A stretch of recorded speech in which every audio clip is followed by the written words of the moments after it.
We are live once again.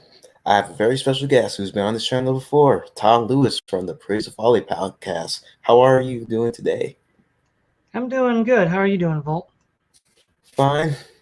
So we're going to talk about generally the war on terror and the Bush and generally the Bush administration and um, how it affected the trends in American and international politics. So so it's all really started with 9/11, the attacks on the Twin Towers and the Pentagon. So it really created what people call the administration of fear, allowed Bush administration to expand domestic security, such as Homeland, the NSA, to a ridiculous extent. And many libertarians, conservative, such as Pat Buchanan to Ron Paul, has viewed this as a threat to civil liberties. So overall, what's your take on this? Well, the whole project that gives rise to the war on terror in Afghanistan and Iraq goes back to the neoconservative Project for a New American Century, which came out in 1997, with names like Dick Cheney, Donald Rumsfeld, Paul Wolfowitz, Richard Pearl, and the others. And it was basically a plan to, in a post-Cold War era, maintain U.S. hegemony indefinitely. And they were developing a plan, a strategy to consolidate U.S. global power. Obviously, controlling where the oil comes from is important for this project. But when you look at it, a lot of these deployments are in areas near to the former Soviet Union. So they could be construed as a continuation and expansion of containment, in the sense that now, obviously, we're fighting in Afghanistan, but we had bases in the former Soviet republics of Central Asia. Most of the support came from Pakistan, but some from Uzbekistan and elsewhere. And Iran, also not necessarily an ally of Russia, but a hostile to the United States since 1979, was identified as one of the three axes of evil by George W. Bush. So this is sort of the outworking of the warning of Eisenhower, with his warning about the military-industrial complex. The military-industrial complex needed to find a reason to exist, because the Cold War was over. The Soviet Union was defunct. You didn't need to have all of these military arms build up. And so, Clinton had begun to scale back the military. But again, we were still the world's leading military spender, even under the Clinton years. And so part of it is you want to keep the military-industrial complex going, because, as Eisenhower warned, it becomes self-sustaining. Its own existence is what is the point. Also, Iraq was beginning in the first Gulf War. It was sort of seen as a place where the United States could do real-life war games. We basically tested off all the new Reagan stuff that was developed in the 70s and 80s in 1990 to scare the crap out of the Soviets. And, Iraq was crippled by sanctions, so we could do another round of live fire war games in the Middle East. I mean, that's really what it amounts to. And there's some speculation that Saddam was trying to go off the petrodollar, and that all of this was to keep nations who were oil producers on the U.S. dollar. I think has some merit. That's sort of like a lot of the underlying issues. Now, they didn't have any real means to operate. They had to have a mandate, and that mandate was 9/11. Now, whether you go the spectrum from the sort of the truther movement, popularized by Alex Jones, that was an inside job of the federal government, to maybe a more moderate position that while the U.S. government didn't necessarily do it, it was the result of blowback. Say Ron Paul, the U.S. had done things in the Middle East that provoked such a response, and if we were more intelligent with our foreign policy actions, this wouldn't have happened. All the way to the standard narrative. I'm probably somewhere between Alex Jones and Ron Paul on this. Yeah, that was where the mandate came.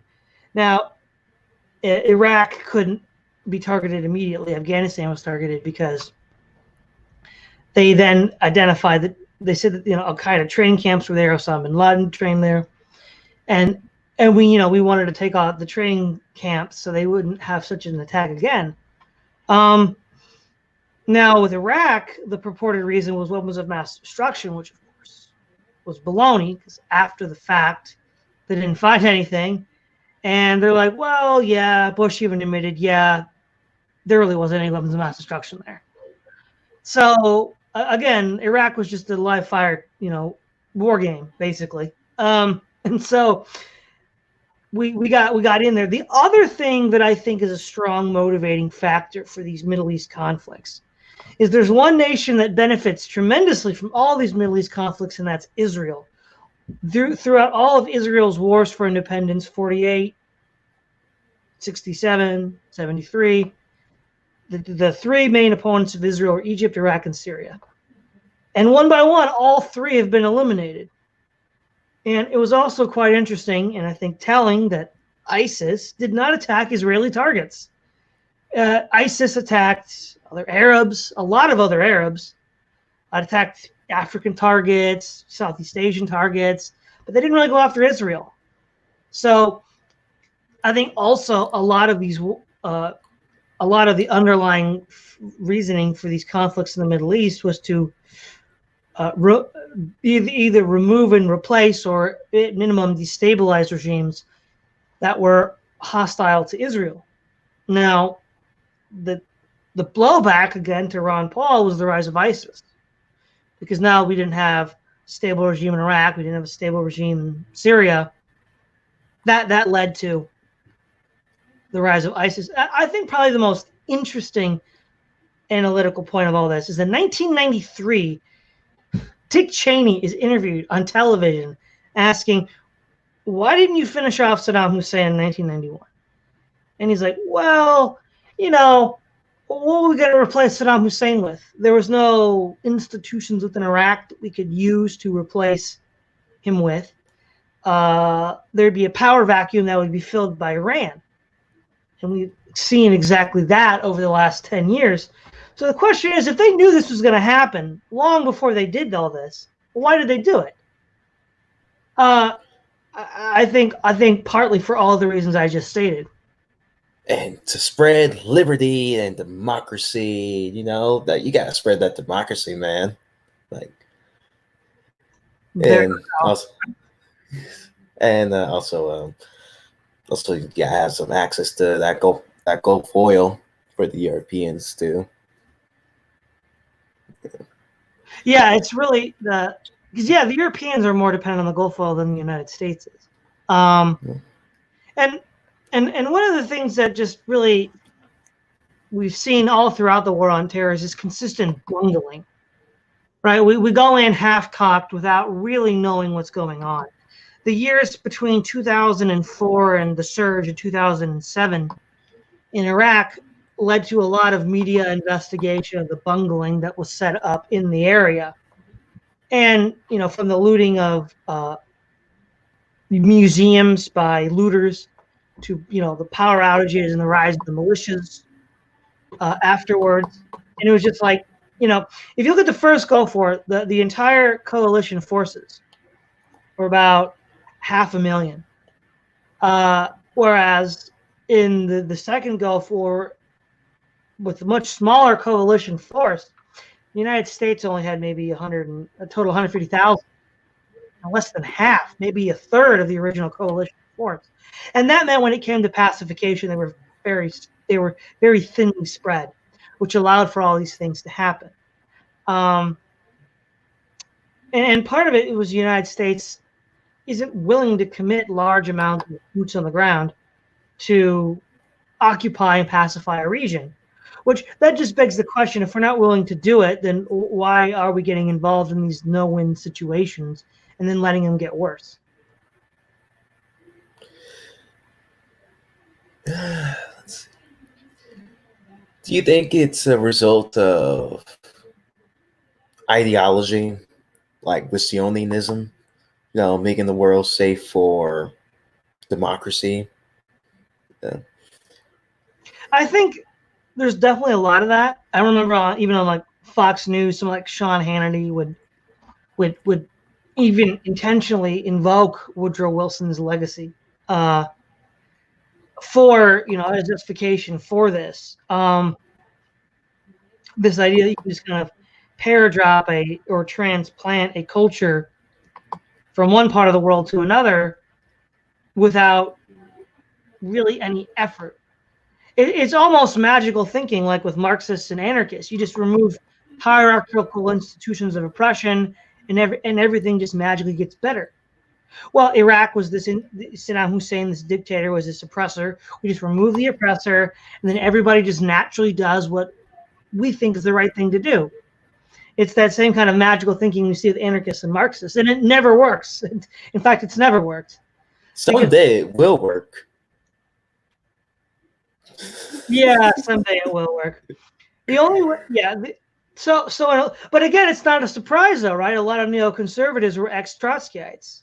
So that magical Marxist thinking, it's no wonder that it bled over into that sort of foreign policy decision, given the people making it. So, Sven, okay. The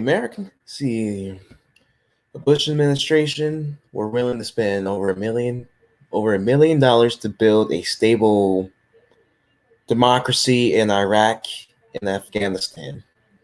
And it failed due to the fact that they underestimated the strong tribal system and culture of the Iraqi and Afghan people.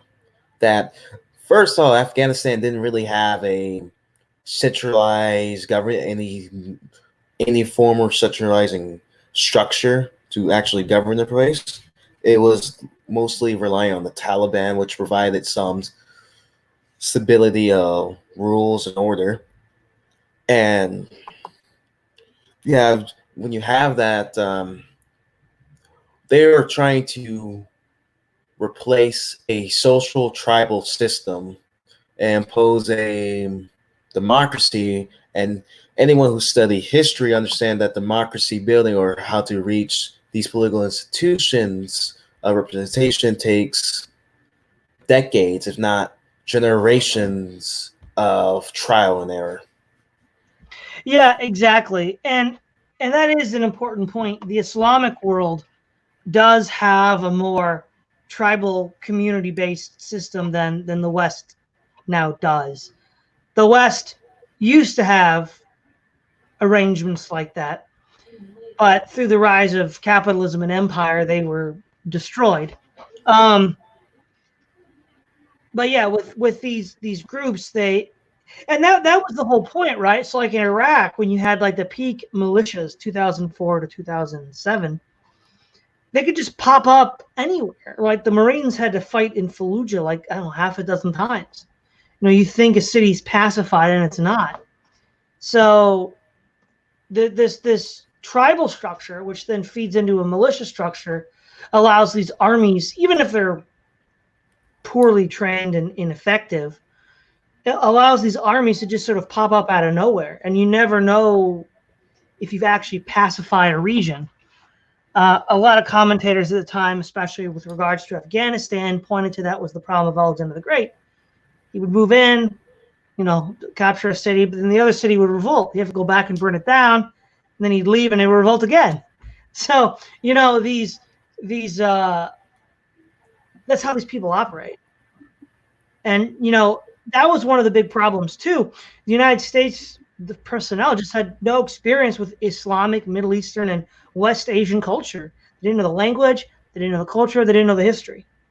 Whereas if you had known the history of Iraq and Afghanistan, I'm not saying you couldn't have succeeded, but what I am saying is you would have done things a lot differently.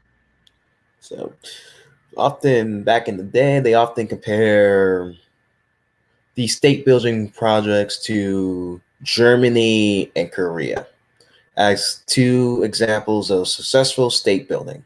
But the thing is, with Germany and South Korea, is they already have established political institutions and traditions that dates back to centuries. So that, like, that doesn't really work there with a place like Iraq and Afghanistan.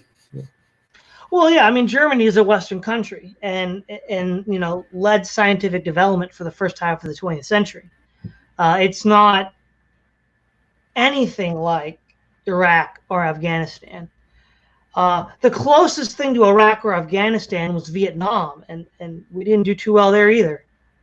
So, and again, Vietnam had the similar local tribal affiliations. Now they also had the overlay of a communist nationalist ideology. But the point is when you have, well, it's the same lesson the British learned in the American Revolution, right? When American militias and patriots could just pop up anywhere, even if they were not of the highest quality, it was an extremely difficult situation for the British to be in because they couldn't be everywhere at once. They couldn't actually pacify and secure areas. So we sort of perfected that strategy in the revolution, but then we forgot about it. And then we, got defeated in Vietnam.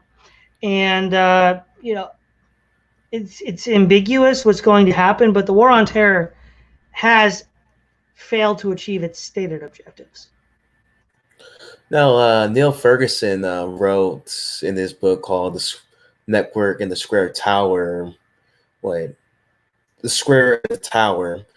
He has a chapter dedicating a bit about the war on terror and saying that these terrorist organizations are, for the most part, decentralized and relying on asymmetrical warfare. They take advantage of networks, while the United States is a hierarchical great power and is sort of clumsy due to the fact that it's has to deal with a rigid bureaucracy, a rigid command structure to conduct these operations, while these people are loosely associated and have the advantage of disappearing into these interconnected mountains. And they know the tribal culture system. Like it's really like I said, asymmetrical in that sense. Maybe that's why the war on terror been conducted poorly from a military standpoint, because they don't understand how to combat an invisible enemy or an enemy that just pops out, disrupt whatever, and disappear back into a mountain or essentially underground. Yeah, no, I would definitely agree with Ferguson's point there. The United States military was trained to fight a conventional war in Eastern Europe against the Soviet Union. While we have fought, well, the United States has fought small counterinsurgency style conflicts before. Think of like the Great Plains Indian Wars, the Philippines, Cuba, and other places like that. Through rather heavy-handed tactics, we were successful. Now, in the 1950s, there was a communist insurgency within the Philippines, and that was a successful counterinsurgency strategy that was less heavy-handed than what we've expected from previous decades. But they didn't really. I think in part because, counterinsurgency seems kind of it's you can't win glory in counterinsurgency, so nobody really cares about it.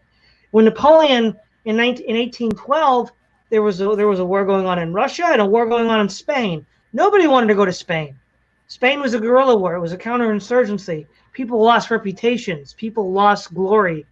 If you wanted glory, you were going to fight in the East. So a lot of these career soldiers don't want to be, worried with all this counterinsurgency crap because it's not really a way for them to advance their careers. So, yeah, man. Can, only imagine if only we listened to Rom. I know. Well, and the point is, like, the Middle East is just a complete dumpster fire. You know, throughout all the 90s, the 80s, and the 90s, throughout the 80s, the Arab-Israeli conflict was mostly stable. You did have the skirmishes in Lebanon, small-scale indirect fighting between Syria and Israel, but large-scale war was ended. Now, there was the Iran-Iraq war, which was a bloodbath, but then the 90s was extremely peaceful for Middle Eastern standards. There were hardly any major military conflicts besides the Gulf War, which was short and relatively quick. And now the Middle East is just completely unstable. I mean, you know, Libya is in free fall, Syria is in free fall. Terrorist organizations are spreading all over the region. These dictatorships, however odious they might be from a sort of ideological point of view, provided security. They stabilized the region and served a valuable political interest, which now no one's serving. Do you think do you think that the intervention in the 90s was so successful because it was really limited in its purposes and goals um, that they actually have a concrete political objective to achieve than something abstract as building a democracy? Exactly. Yeah. Fighting for a concrete political goal is theoretically achievable. You want to annex this amount of ground. You want to get this nation to stop doing that. But just, you know, fighting terrorism, a tactic, you know, or fighting an ideology like militant Islam or Iraq. It's just like, you know, that how do you score victory? It's impossible. When we already learned this lesson from World War One. When you fight for these abstract values, you can't actually achieve victory. You know, hence the title of Fleming's book, Illusions of Victory, because the scope is too broad. You know, the George Bush Sr. had a very narrow scope, liberate Kuwait, and he achieved his political objectives. And he brought the men home after, you know, 90 days of fighting. And only got 115 casualties, right? I don't remember the exact number, but yes, it was very low. So that's a case of a short. That's a successful case in recent modern American history of a short, limited intervention that presidents like Theodore Roosevelt probably would approve of, who, you know, like I think one other thing too is it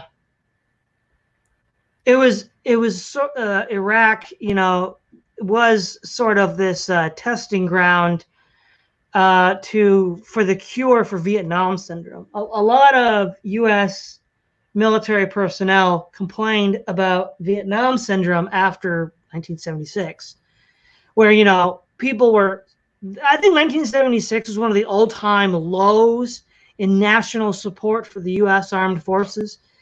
Something like Pew had a list where it was like something like 25% supported the U.S. military, and they really had a hard time getting volunteers because now it's a full volunteer army, and they had to work through the 80s, you know, work on combating that, and eventually, they then had to do a trial run, the first Gulf War, and it demonstrated they'd succeeded. They had, quote, cured, unquote, Vietnam syndrome.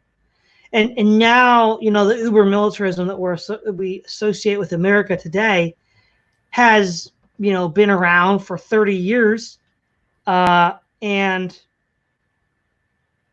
if you look at of all institutions in the United States, the most popular by far is the U.S. military, with, as of 2019, a 44% approval rating, which is insane. Like 20 years of a complete disaster in the Middle East because of the armed forces is the most popular institution in the United States. That's unbelievable. behind the U.S. Postal Service, sort of.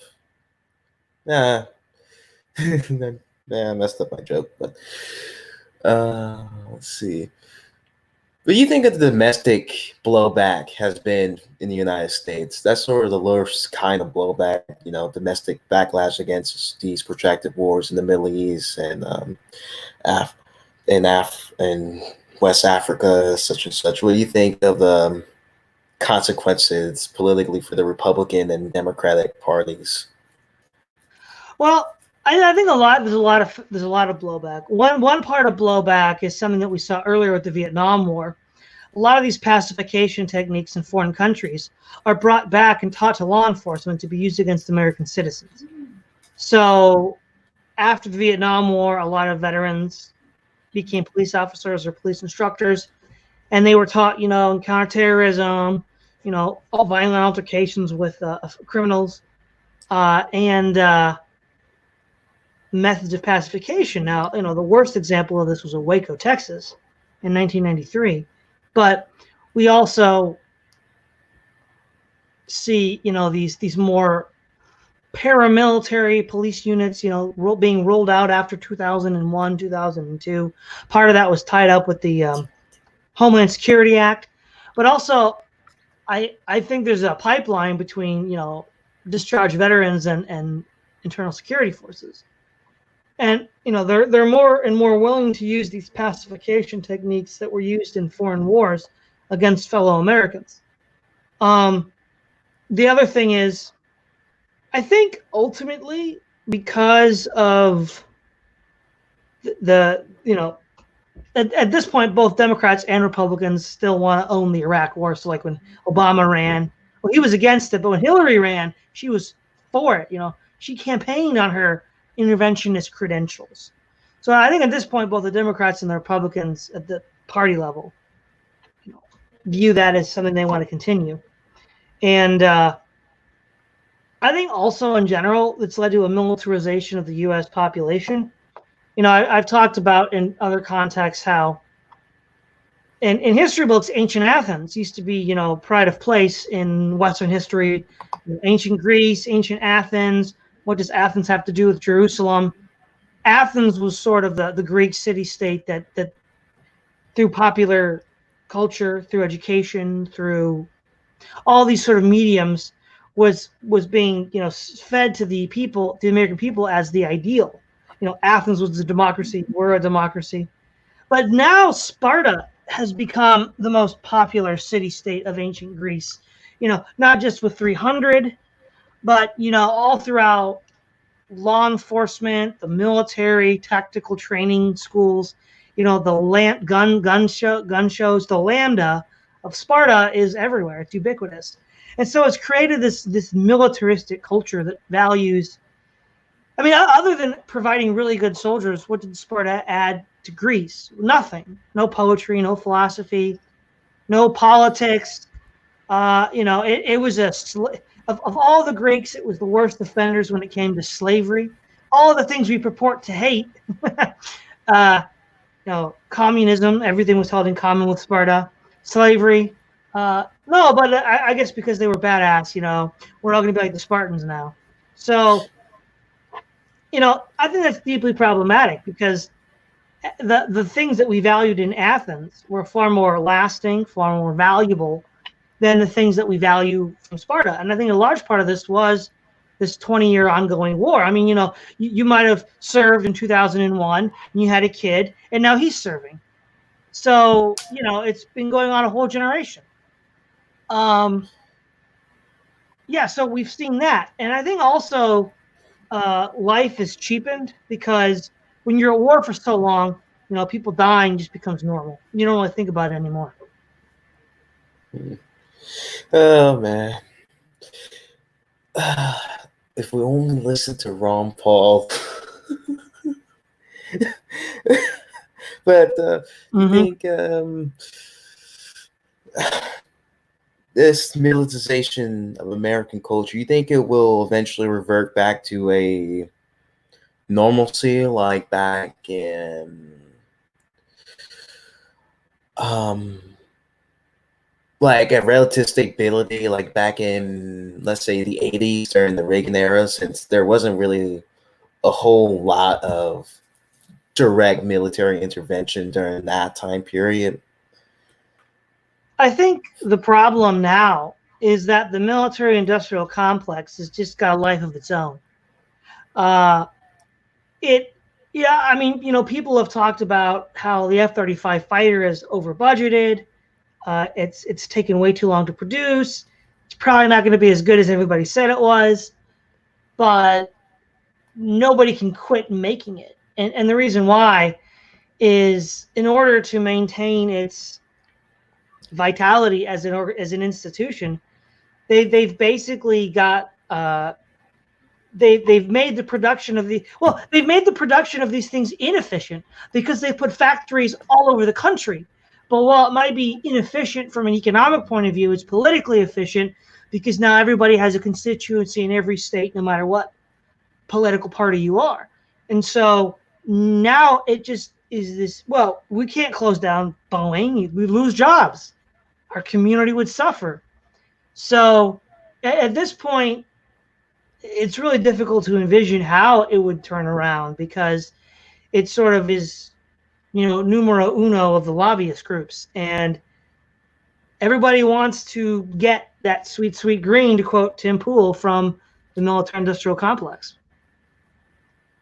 So, man,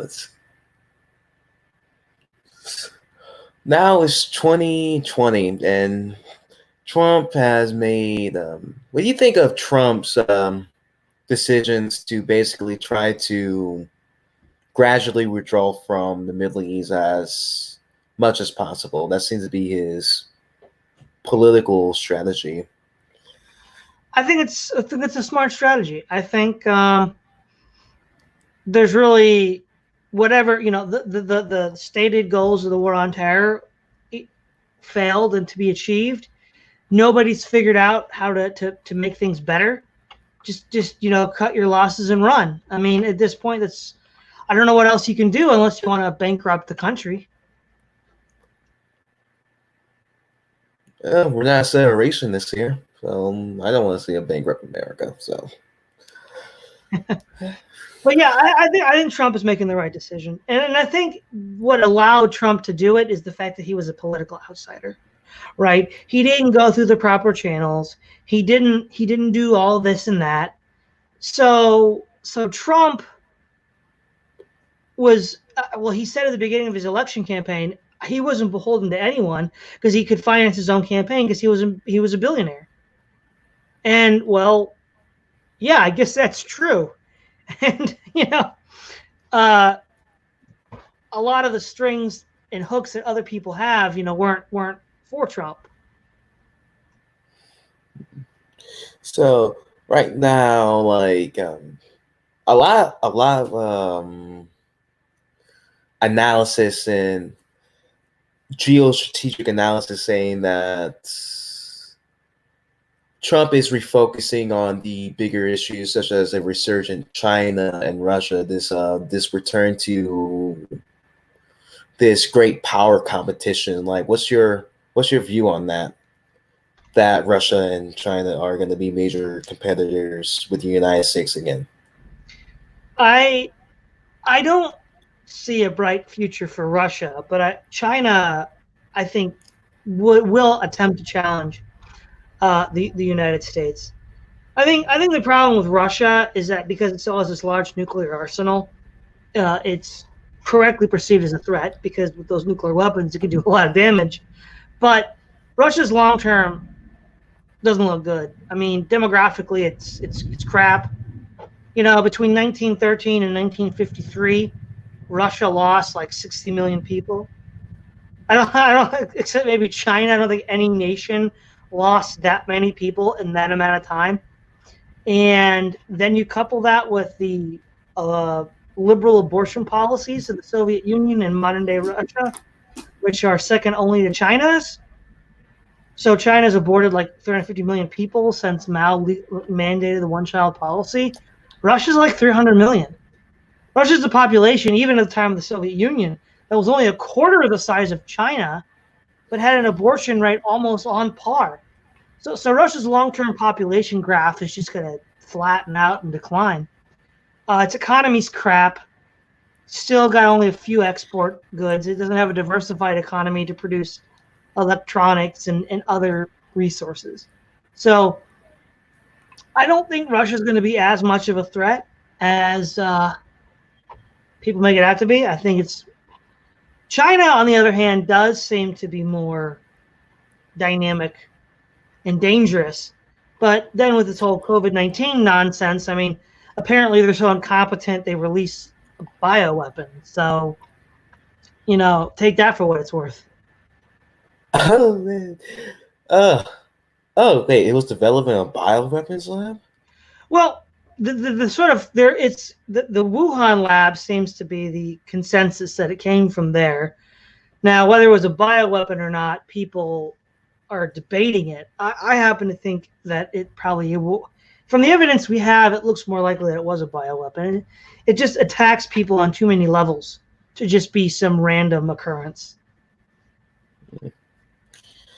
But either way, it doesn't look good, no matter how you explain the rise of the COVID-19 virus.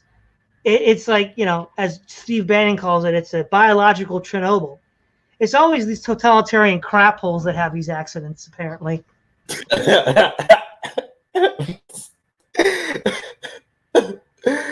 That's true. I think the only totalitarian regime that wouldn't have had these accidents would have been a Nazi Germany that won World War II. That would never have happened on their watch. Yeah, since they actually have like oh man. So anyway, like China, like people on the China bit though, it's just like it's definitely concerning, but ever since Trump came in office back in 2016, he's been more like taking a really like hard line against China concerning trade, militarily. Like Australia is concerned about China since they're expanding or still expanding navally in the South China Sea.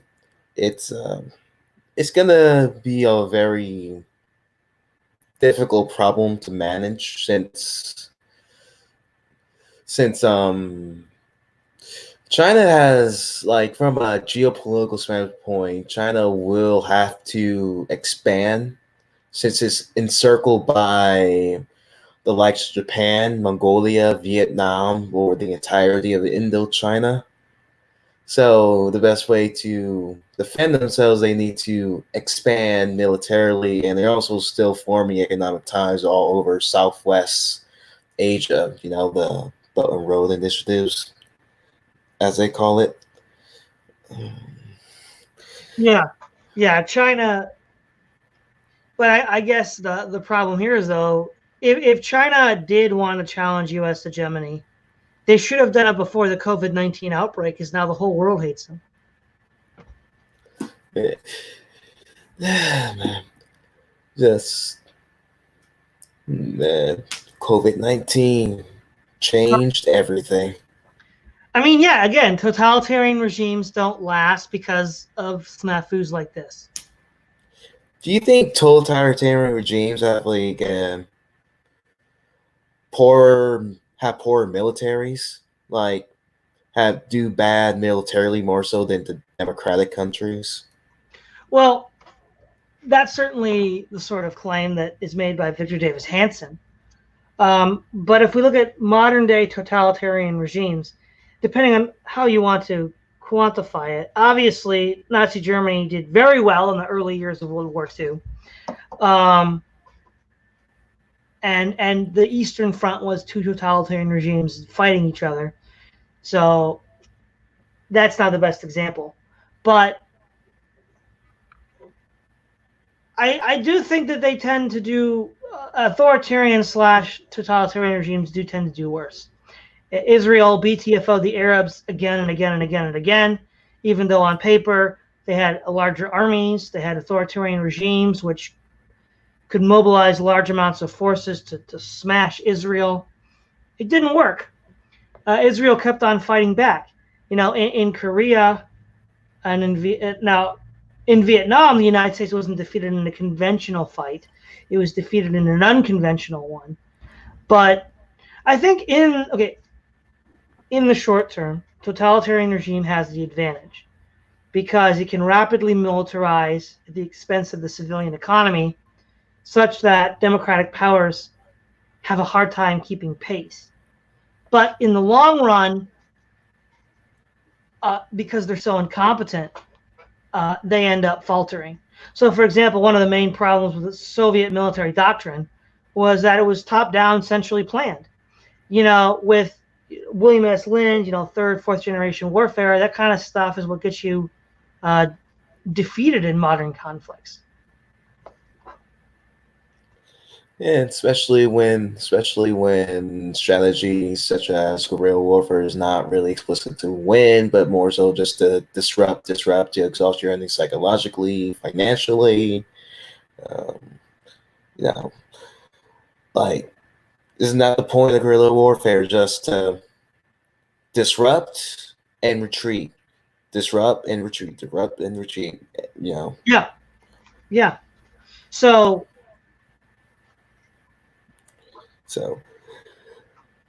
yeah. I think Victor Davis Hanson kind of overstates this case because there are some very effective authoritarian armed forces. Again, World War II, Germany and Japan. But you look at the Cold War, the United States won. You look at regional conflicts. India was more democratic than Pakistan and generally had the upper hand in the Indo-Pakistani wars. India generally was victorious in those conflicts. Israel is generally victorious against the Arab powers that were fighting it. So democracy versus authoritarian regimes, it doesn't look so good. And then historically, we don't really have totalitarian regimes, but we have authoritarian ones. But again, with the Greeks versus the Persians, the Greeks win, but then they lose to the Macedonians. So I would say it's a slight edge, but it depends on other factors as well. Have you read VDH book on the Second World War? No. I haven't read it yet. I was just wondering if you read it. I don't know why I can't force myself to read that book. Well, I guess another point too is another underlying factor to the war in the Middle East was, if we look at the history of the Middle East, going back to ancient times, what we would consider peace or absence of ongoing continuous conflict was the result of an empire. So the Ottoman Empire, which was dissolved at the end of World War I, that region was relatively peaceful. Lawrence of Arabia quipped about Iraq, how is it that 300 Turks could garrison Iraq and keep it peaceful, whereas 30,000 British couldn't. And his idea was, well, the Turks rule with an iron fist. Any even the slightest infraction meant with complete overwhelming force, so that even though the Turks had a small force there, everybody was afraid of provoking them.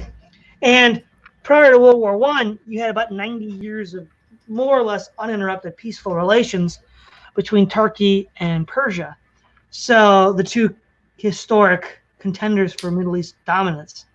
So by dividing the Middle East up after World War I into all these mandates, and then those mandates getting independence after World War II, there's a power vacuum in the Middle East, and nature abhors a vacuum.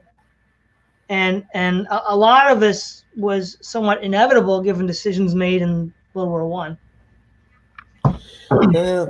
Always go back to Wilson, doesn't it? Always goes back to what? Wilson. Yeah, Wilson was awful. I don't know. Just. Do you think it's possible? Do you think the best way to move forward for the Middle East is to basically has a strategy of containment similar to U.S. strategy to the Soviet Union, and basically allow them to fight it out till they hash out an agreement. Like, since a lot of people are comparing the Middle East to the 30 Years' War, and they want a sort of this Treaty of Westphalia to emerge as a result, or their version of it, a Middle Eastern version of it. I think what okay, I would agree that some sort of containment policy of the Islamic world in the Middle East is probably ideal, because the United States has been trying to quote unquote help the Middle East for 30 years now, and it's been a disaster. So they don't need any more help from the United States. I don't think the winner of a 30 years war in the Middle East would lead to a Westphalian consensus.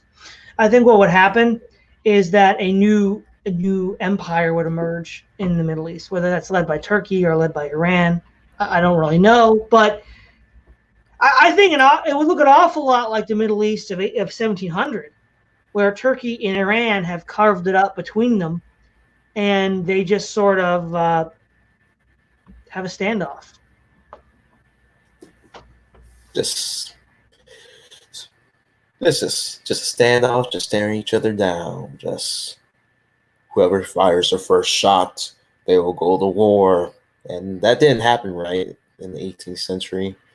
Well, in the 18th century, there were peak military conflict between Persia and Turkey was around the 16th, all throughout the 15th, 16th, and 17th centuries.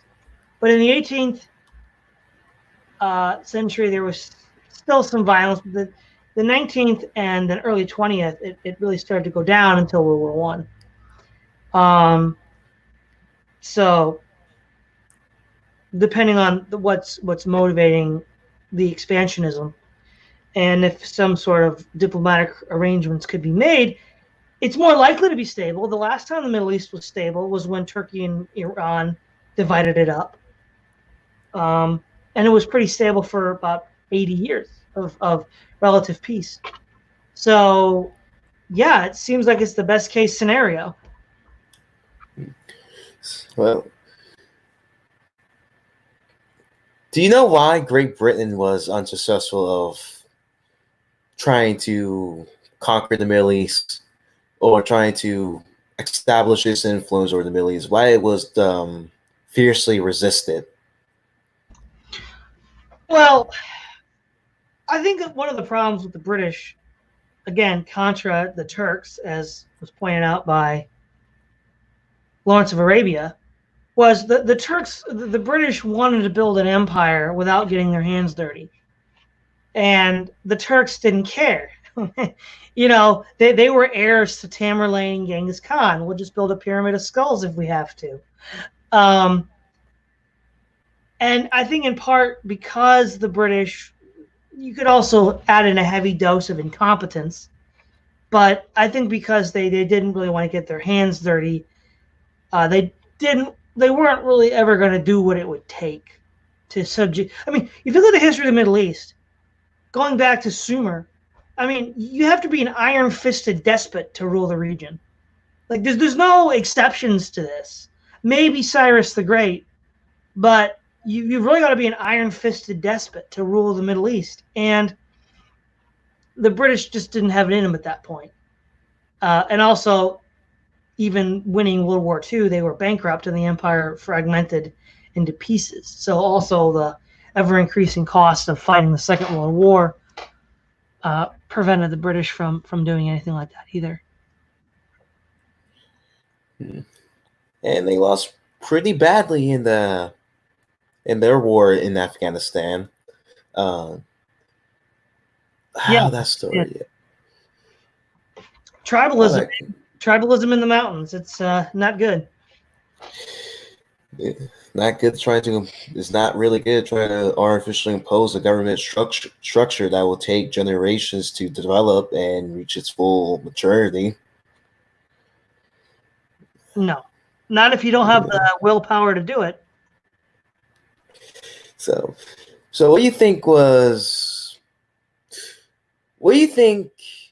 back in the 90s, back in the early 2000s, Bush was campaigning against Clinton state nation building projects. What do you think was the primary factor that caused his 180 besides 9/11? Yeah, I besides 9/11, I think probably a big factor would have been the neocon lobbyists. They're sort of like, look, we told you this was going to come. I'll just roll out the new American century. You can trust us because we predicted this. And I think that was a big part of it. Just overall, I think the consequences of the war on terror, I think it broke the Republican Party and specifically because there's really no unity as it was before. Although the unity was fractured due to Patrick Buchanan's presidential election, like having this really nationalist, protectionist branch, but even after that, it really broke when when the United States toppled Iraq in 2005 and 6. It it and we see this fractured unity continuing to the modern day. We see this with the never Trumpers and people who are pro-Trump, and we see this deep divide within the Republican Party. It it really created a polarized America. That's overall a polarized America politically, as well a bunch of other things. But I think that's one of the big factors, having a big what many people consider to be a disaster, a mistake in specifically Iraq. Yeah, I think it did divide not only the Republican Party but the United States, and I think the legacy of the war on terror is going to be pretty bad. I mean, the Middle East is a dumpster fire. I don't see that getting better anytime soon. And the divisions that already existed within the United States were rapidly grown and accelerated because of these actions. Well, we're coming close to our hour. You have any questions for me? No, but thanks for having me on. I think this was a good conversation. Thank you for coming on my channel once again, Todd Lewis. You can check him out on his own podcast he runs, The Praise of Folly, where they discuss interesting topics. Thanks for coming on. Yeah, thanks for having me.